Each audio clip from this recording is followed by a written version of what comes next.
Il y a un autre contrat que les banques islamiques proposent qui s'appelle at-tawarruq. Et at-tawarruq, les savants ont dit que si c'est fait d'une manière systématique par les banques, c'est haram. C'est illicite. Par contre, si c'est fait par des personnalités, pas de manière systématique, c'est permis. Qu'est-ce que c'est at-tawarruq?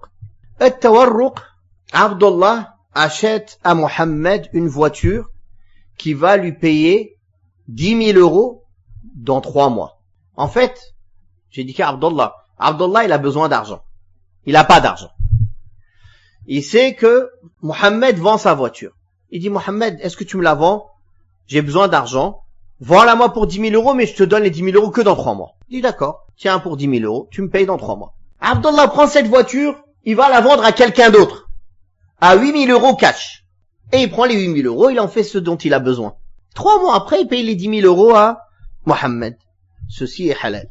Ça s'appelle le tawarruq. Par contre, si c'est fait systématiquement par les banques, où les banques disent, moi je suis ton représentant, je vais faire tawarruq pour toi et après je te ramène, et au bout du compte, en fait, c'est une manière cachée de prêter de l'argent et de récupérer plus. Ça ressemble à bay' al-'ina. Vous vous rappelez quand on a dit bay' al-'ina, que c'était haram et que le prophète sallallahu alayhi wa sallam il a mis en garde contre bay' al-'ina. Donc, ils utilisent ce procédé pour, au bout du compte, faire bay' al-'ina. La vente de l''ina, qui est une forme de riba, d'usure. Alors que le premier exemple, quand c'est fait entre des personnes, qui est d'une manière non systématique, il n'y a pas de riba parce que c'est pas la même personne qui le revend. Alors que la banque, elle ne fait que des montages financiers, mais au bout du compte, même s'il y a une troisième personne, elle est là juste pour faire joli. Au bout du compte, il te prête pour que tu lui donnes plus. Donc, ils ont fait un montage financier, c'est de la fumée en fait. Le montage financier, c'est de la fumée pour t'aveugler. Et en réalité, il te prête 100, tu lui rends 200. Ça, c'est bay' al-'ina. C'est-à-dire, bay' al-'ina, c'est quoi? Je te vends quelque chose à payer plus tard, tu me la revends, je te paye tout de suite. En fait, c'est comme si je te prête 8 000 pour que tu me rendes 10 000 plus tard. C'est du riba. La vente ici, en fait, elle est juste un prétexte.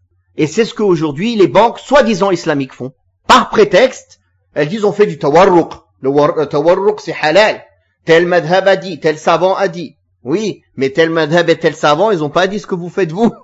Ils ont dit la première manière dont nous on a parlé. Concernant le tawarruq, la manière permise dont j'ai parlé auparavant, c'est l'avis du madhab hanbali, et c'est ce qui est connu aussi et répandu dans le madhab maliki et shafi'i et certains hanafites. Et c'est la fatwa du Conseil de jurisprudence internationale et du Conseil permanent de la fatwa d'Arabie Saoudite, et c'est la fatwa aussi du Cheikh Ibn Baz et Cheikh Al-Uthaymin rahimahumullah jami'an.